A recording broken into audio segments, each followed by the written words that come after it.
More than 400 people tried to deliver humanitarian aid to Gaza, and Israel detained every single one of them. They've now been deported, and the accounts coming out are horrifying. At least 15 people are alleging sexual assault in Israeli detention, including rape.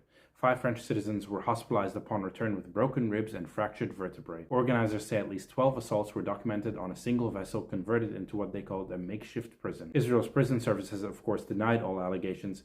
Meanwhile, the UN said it is, quote, very concerned. The diplomatic response has been unlike anything in recent memory and has been swift. France has banned the minister responsible, Itamar Ben-Gvir, from all French territory with immediate effect. France's foreign minister said, quote, we cannot tolerate French nationals being brutalized, especially by a public official. He then called on the EU to impose sanctions.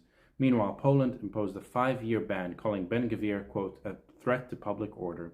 And Italy's Prime Minister Meloni and Spain's government are both pushing for EU-wide sanctions against Ben-Gvir. Last week, Ben-Gvir posted a video of himself walking through detained activists as they knelt on the ground with their hands tied. He waved a flag and shouted, welcome to Israel, we are the masters, and told guards to ignore their screams.